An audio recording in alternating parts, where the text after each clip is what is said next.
Salut tout le monde, c'est le R, j'espère que vous allez bien. On va se retrouver pour une première vidéo review dans ma chaîne qui va traiter sur mes achats comics et mangas.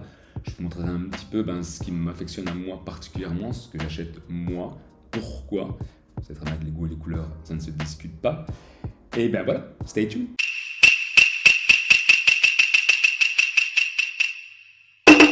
Alors voilà, nouveau concept oblige dans ma chaîne. Donc, je suis assez friand des vidéos review de comics et de mangas, que ce soit anglophone ou francophone.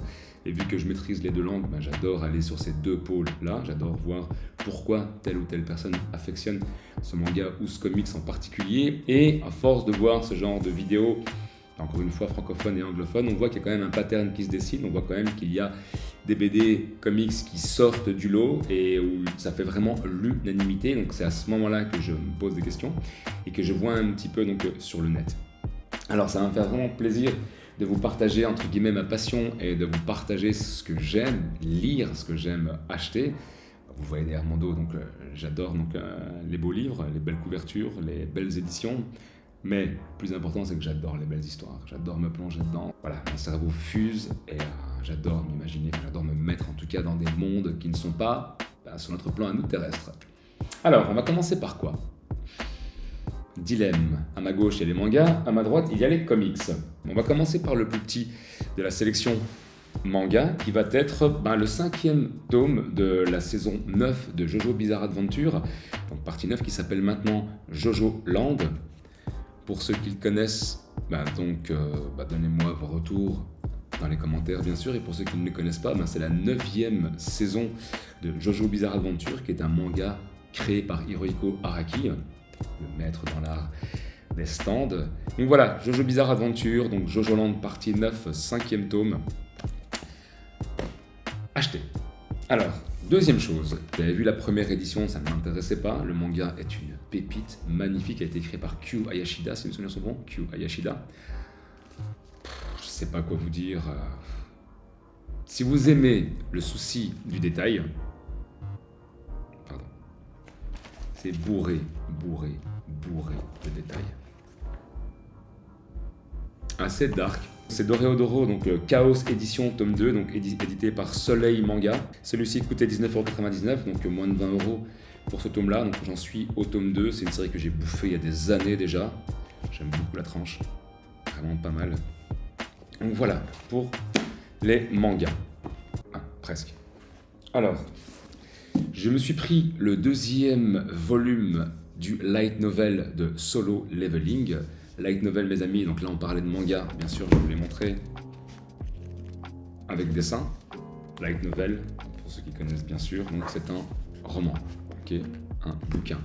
Je connais cette histoire par cœur, je ne vais pas la surenchérir, je la connais depuis 2015. C'est une pépite, le manhwa, d'accord. L'anime a ses moments forts, l'anime a des petits moments que j'affectionne, que pourquoi pas. Mais je suis assez déçu dans l'ensemble de la série animée. Même très déçu, pour pas vous le cacher.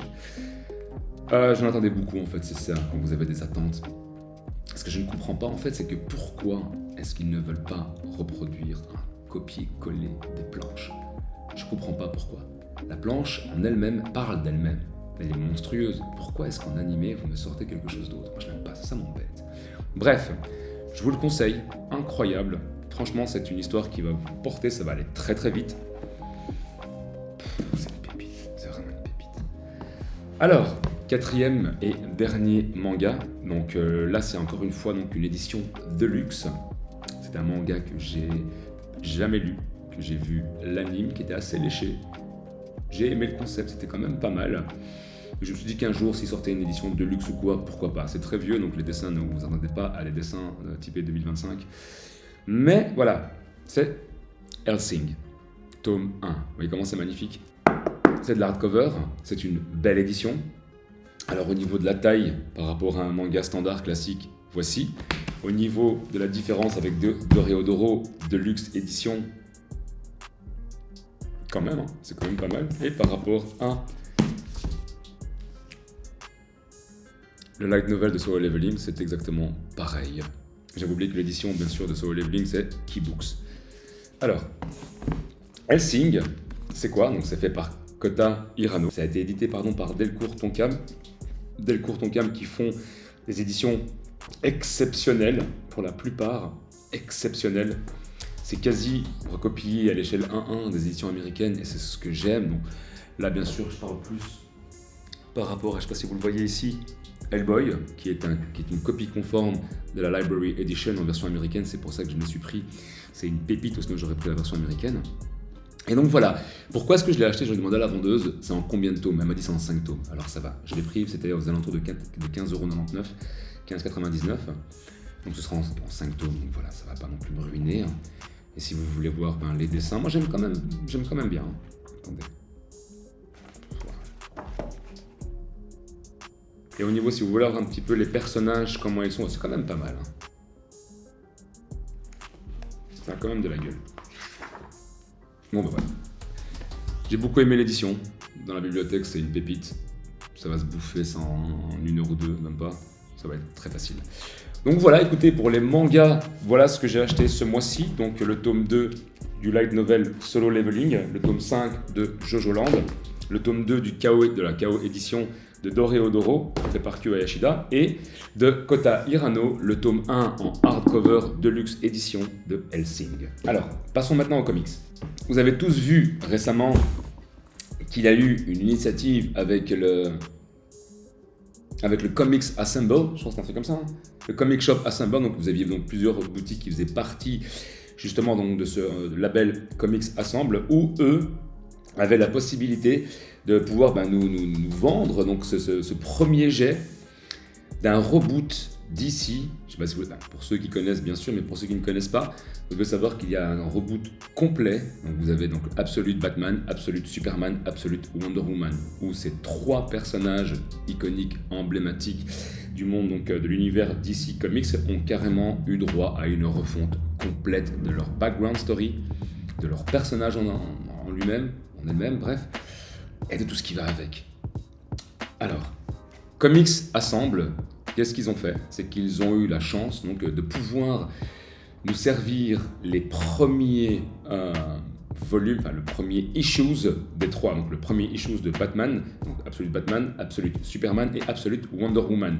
Le tout en noir et blanc, le tout dans ce volume-là, qui est donc le DC Absolute Collector 2025, contrairement au Batman Day et au Superman Day qui est gratuit à l'achat de X-Comics.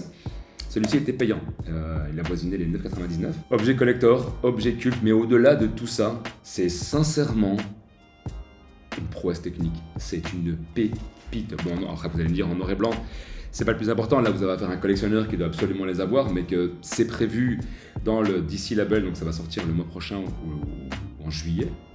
Juin, juillet, bref, vous avez compris. C'est incroyable. On a une refonte complète de Batman, qui justement n'est bien sûr Bruce Wayne, mais qui n'est pas héritier de la fondation Wayne, au contraire, qui n'est pas normal, c'est vraiment une armoire à glace qui a créé son costume. Vous allez voir Superman, c'est incroyable. Mais là où je voulais mettre l'accent, pourquoi je voulais vous en parler, depuis tout petit, Wonder Woman, c'est un personnage qui m'est totalement passé à côté, ça ne m'intéresse absolument pas, au même titre que Black Widow et tous ces personnages, ça ne m'intéresse pas du tout. J'ai pris la peine de lire Absolute Wonder Woman, issues 1, 2, 3, 4, 5, et j'en reviens pas. Elle m'a fait le même effet que Gali dans Gun, que Major dans Ghost in the Shell, etc. Donc, j'ai bouffé ces pages, j'ai bouffé les pages de Absolute Batman, j'ai bouffé les pages de Absolute Wonder Woman et j'ai bouffé les pages de Absolute Superman. Donc bien sûr qu'il me le fallait et je ne regrette pas. Pour ceux qui n'ont pas eu la chance d'avoir ce Collector 2025, c'est pas grave, vous aurez les tomes individuels qui vont sortir chez Urban Comics en édition standard et en couverture Collector. Je vous le cache pas, dans toute la pile pour l'instant, je vous le dis clairement, foncez. Absolute Batman, foncez l'acheter. Absolute Superman, foncez l'acheter. Et Absolute Wonder Woman, foncez l'acheter. La refonte complète du background story de ces 3 personnages-là, voilà, je ne vais pas en dire plus. Pour la première fois en 2025, donc on a eu le Superman Day. On a eu le Batman Day depuis l'année 2018, je crois qu'il me manque le 2018. Parce que j'ai 2019, 20, 21, 22, 23, 24, en l'occurrence ici le 25. Et pour Superman, c'est la première fois qu'ils ont fait le Superman Day. Assez mignon, je vais vous le comparer avec un Batman Collector. Habituellement, donc chaque année pour le Batman Day, donc le comics gratuit qui vous est offert à l'achat donc de 2 comics Urban, se présente comme ceci. D'accord ? Et donc vous voyez ici la tranche, c'est toujours pareil, hein, d'accord ? Batman Collector 2023, 24, 25, 21, enfin bref. Et c'est toujours en noir et blanc. Donc voilà comment ça se présente de base pour le Batman Day annuel. Et voici comment ça se passe pour le Superman Day Collector 2025. C'est super sympa. Donc cette initiative de la part d'Urban Comics. Ça vous permet justement donc... c'est magnifique. Pour celui qui a déjà tout. Donc, c'est incroyable. Et donc ça vous permet vraiment donc, de découvrir des petits moments qui ont pu passer à la trappe, qu'on n'a jamais pu connaître, qu'on n'a pas envie de connaître. Et donc voilà, c'est super sympa. Ok, je reviens encore une dernière fois là-dessus, mes amis. Regardez, je vais vous montrer une page de Absolute Wonder Woman. C'est incroyable. Regardez-moi ça. C'est de la bombe. C'est de la bombe. Je vous assure. C'est de la bombe. J'ai pas envie, je partais du postulat justement que chez moi dans ma chaîne, j'allais pas vous développer trop de choses. Je préfère vraiment... Regardez-moi Wonder Woman comme elle est, regardez-moi.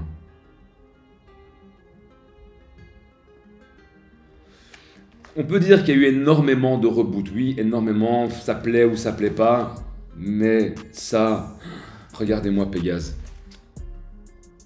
Regardez-moi le sabre qu'elle a. C'est une pépite, je suis le premier étonné, je suis le premier choqué, je n'ai jamais kiffé cette meuf. Elle m'a jamais intéressé. Regardez-moi sa tête, quoi. Sublime, sublime. Regardez-moi Bruce Wayne. Et ça, je vous le dis, hein, spoil, hein, ça c'est Alfred Pennyworth. Tout a changé. Tout a changé.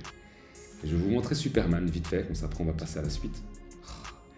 Le background story de Superman, quoi. Pouah, sa planète, les factions. Il a... J'ai même pas envie d'en parler. Je vous assure, mes amis, je préfère que plonger dedans, parce que ne serait-ce que si je vous spoil des scènes, ce serait dommage. Je veux vraiment que vous découvriez ça vous-même. C'est incroyable. Alors, on continue la suite. Il y a un comics que j'ai voulu acheter depuis très longtemps, mais à chaque fois j'oubliais, donc je passais toujours à côté. Je l'avais en single issues quand j'étais bien plus jeune, en anglais en plus. Et je l'ai repris maintenant en must-have de chez Panini. Donc là maintenant, on est donc, chez les X-Men. C'est God Creates, Man's Destroy, okay, ou Man's Kill. C'était l'histoire originale, c'était God Creates, Man's Kill. Ouais, c'est ça, donc Dieu crée, l'homme détruit. Et en français, ben voilà, Dieu crée, l'homme détruit. Une pépite. Pépite, Chris Claremont, pardon, ben à ce moment-là, c'était vraiment l'Apex Legends, quoi. C'était magnifique. Vous allez, ça touche le racisme, ça touche la discrimination, ça touche plein de choses. C'est d'époque, d'accord, qu'on se le dise, hein, c'est d'époque. Hein. Mais quand même, il va vous faire vibrer ce comics, il va vous parler. Hein. Et même si ça a été créé, je ne sais plus en quelle année, bizarrement, le thème est contemporain. Bizarrement. Superbe. Donc voilà. Si vous voulez savoir, donc le révérend William Stryker mène une croisade contre les mutants. Particulièrement virulent, ses sermons touchent une audience de plus en plus importante. Lorsque ces sbires qui traquent les enfants de l'atome sans relâche kidnappent le professeur Xavier, Cyclope, Tornade et les X-Men n'ont d'autre choix que de s'allier à Magneto pour les secourir. Génial. Vraiment intemporel. Ça a dû être créé en 1979 ou 80 AD, un truc comme ça, je crois. Permettez-moi de voir. Hein. 82. God's Love, Man's Kill, voilà. 82. Encore des storyboards de cette époque-là. Pépite. J'avais 2 ans. Alors, on a eu justement donc chez Panini donc un comics gratuit à l'achat donc de 2 comics Panini. Et cette année, c'était placé sous le signe du xénomorphe. Alien Romulus, qui, si mes souvenirs sont bons, c'est le préquel, je crois, au film. C'était gratuit, d'accord. On m'avait proposé d'acheter le What If, ça m'intéresse pas les What If. Alors les dessins, bon, casse pas des briques, d'accord? C'est pas un truc qui m'intéresse, mais c'est gratuit. Pour une fois qu'il y a de la gratuité, on va se dire pourquoi pas. Donc voilà, je l'ai pas lu. Donc les secrets d'Alien Romulus en 2122, la multinationale de Weyland-Yutani ordonne à son vaisseau cargo USCSS Nostromo de dévier de sa trajectoire pour se rendre sur LV-426. Vous vous rappelez? Prétextant répondre à un signal de détresse, la compagnie cherche en réalité à mettre la main sur des xénomorphes, des extraterrestres extrêmement dangereux, afin de les étudier et de les exploiter commercialement. À bord du vaisseau, un spécimen désigné XX-121 parvient à s'échapper et élimine un à un les membres de l'équipage. La lieutenante Helen Ripley est la seule survivante de ce carnage. Après avoir pris la fuite dans une capsule de survie, elle fait exploser le vaisseau. La créature, elle, est présumée morte. Après 20 ans plus tard, 20 ans plus tard, Weyland-Yutani inspecte l'épave du Nostromo. Cette histoire est écrite par Zach Thompson, qui a fait Absolute Carnage, et dessinée par Daniel Picciotto, qui a dessiné Ghost Rider. Ça ne me parle pas. Zach Thompson, oui, mais l'autre ne parle pas. Voilà, c'est tout. Cet album contient l'épisode Alien Romulus 2024, Issue 1. Produit offert ne peut être vendu. Donc voilà, Alien Romulus. Gratuit. Alors, continuons dans Urban Comics. Ici, on va avoir Batman by Gaslight, fait entièrement par Mike Mignola. Je suis un fan de Mike Mignola, je suis un fan de ses œuvres.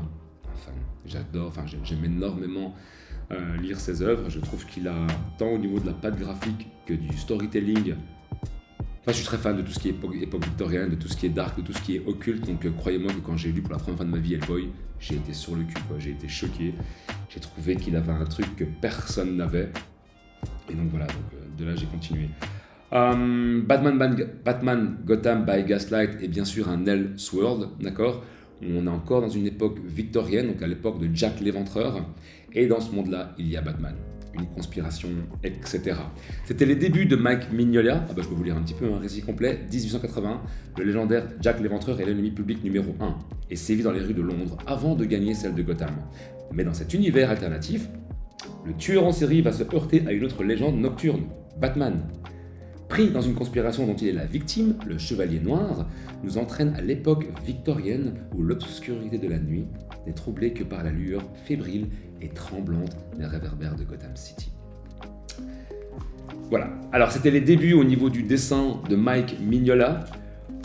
J'ai vu son évolution, donc c'est vraiment... excusez-moi. C'est un ton très sérieux. Mike Mignola, Batman, pépite. Mike Mignola, Dracula de Bram Stoker, pépite. Pinocchio de Mike Mignola, pépite. Bref, Mike Mignola, equal, pépite. Alors, dernier achat, Urban Comics. Mais avant de vous parler de ça, DC Comics avait créé un monde alternatif, bien sûr, qui s'appelait Dark Knight of Steel, médiéval fantastique, d'accord? J'ai été choqué, j'ai adoré, j'ai beaucoup aimé. Et donc, je vais vous montrer juste la couverture du premier tome. Il y avait l'édition spéciale collector et l'édition donc de base. L'édition collector, elle n'arrive même pas à la cheville de l'édition de base. Regardez-moi cette pépite. Est-ce que c'est pas dark ça?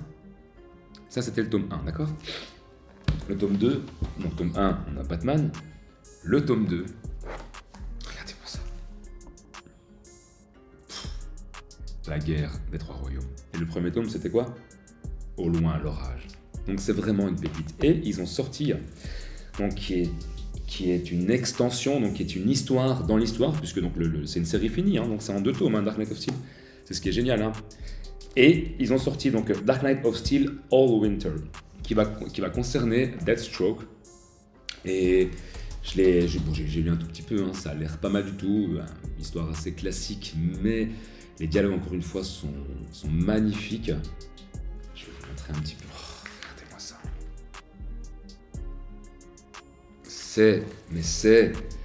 Alors, je peux pas... Encore une fois, je vais me répéter, mais je n'ai vraiment pas envie de vous spoiler. Pourquoi? Parce que vous allez découvrir un truc bizarre avec eux deux. J'ai toujours du mal, les gars, excusez-moi. Il faut vraiment que vous lisiez ça, vous allez découvrir un truc. Quoi? Pardon? Ce que vous avez toujours espéré aspirer pour Batman, ou peut-être indirectement, hein, ça se retrouve là-dedans. Mais c'est tellement bien fait, et tellement bien fait, que c'est normal. Oui, j'accepte. Donc voilà, on sublime. Donc quand j'ai vu Dark Knight of Steel All Winter, je me dis, ouais, tu sais quoi, je vais le prendre obligé, chose que je ne fais pas d'habitude. Je dis, je vais le prendre d'office. Il y avait aussi une couverture collector qui n'était pas à la hauteur de la couverture de base. Donc génial. Et cette série, si on fait ça comme ceci, une série totalement finie. Donc voilà. Dernier achat comics. D'accord? Là, c'est chez les éditions Humanoid Associés. Fait par Chrome. Chrome qui est un dessinateur qui me rappelle bien sûr Mike Mignola. Au même titre que Blood Moon, fait par... C'était aussi par... Non. Par Bones, excusez-moi. Fait par Bones, qui me rappelle aussi énormément Mike Mignola. Bones, un tome, histoire finie, sublime. Blood Moon, magnifique, franchement. Blood Moon, magnifique. Après, le label 119 font quand même de belles choses. Moi, je suis fan de Mouda Fukaz. Génial.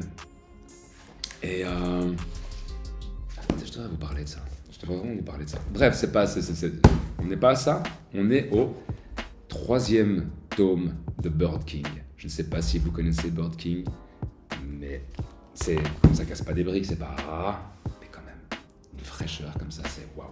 Pour ceux qui ne connaissent pas, je vais vous montrer le premier volume ainsi que le 2e volume. Regardez-moi ces couvertures, comment elles sont incroyables.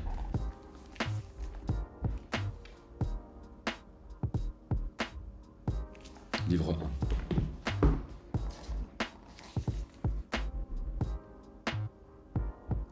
1. Livre 2. Est-ce que je vous fais vite fait un petit résumé sympa? Bianca, jeune apprentie forgeronne, est forcée de fuir son pays en guerre et de partir à la recherche d'Atlas, une terre légendaire. À travers de nombreuses batailles, elle devra percer les mystères de l'esprit gardien qui l'accompagne, le Bird King. J'ai bouffé le 1er tome, j'ai bouffé le 2e tome, j'ai pas encore commencé le 3e. Voilà, je voulais vous en parler, je voulais vraiment commencer à faire ces petites vidéos. On a combien de minutes là? On a une demi-heure. Je voulais vous faire ces petites vidéos sympathiques. Je pense qu'encore une fois, le savoir, c'est le partage. Donc j'espère en tout cas que ça vous fait plaisir. J'espère que ces vidéos feront son petit effet. Et sinon, n'hésitez pas à me donner vos feedbacks dans les commentaires. Je suis un novice dans ces vidéos review. Et c'est vrai que je me suis dit, à chaque fois, je me dis, mais Rachid, pourquoi t'en parles pas de ce que tu achètes? Pourquoi tu montres pas aux gens? Pourquoi tu ne conseillerais pas les gens d'acheter tel ou tel type de BD, comics ou manga? Voilà, je fais ce premier jet, je teste. Et je pense qu'on a fait le tour. Si vous voudriez savoir par quoi est-ce que je vais commencer dans tout ça, Gotham by Gaslight, j'ai lu il y a des années. Absolute Batman, Superman et Wonder Woman, je suis déjà à l'issue 6, donc au 6e issue pour tous. 5 et 6 en tout cas pour tous. Je pense qu'à mon avis, je vais terminer le tome 3 de Bird King et je vais directement terminer, donc j'ai commencé un petit peu, mais terminer All Winter de Dark Knight of Steel avec Deathstroke. Voilà, je pense qu'on a fait le tour de tout ça. J'espère que cette vidéo vous a plu, j'espère que vous avez passé un petit moment. J'ai fini, d'accord? Donnez-moi vos feedbacks dans les commentaires, c'est là pour ça. Si on peut en discuter, ce serait génial. Si vous avez des petits conseils à me donner, n'hésitez surtout pas. C'était le R et je vous dis à très vite bien sûr. Et armez-vous de savoir, ça ne peut que vous enrichir.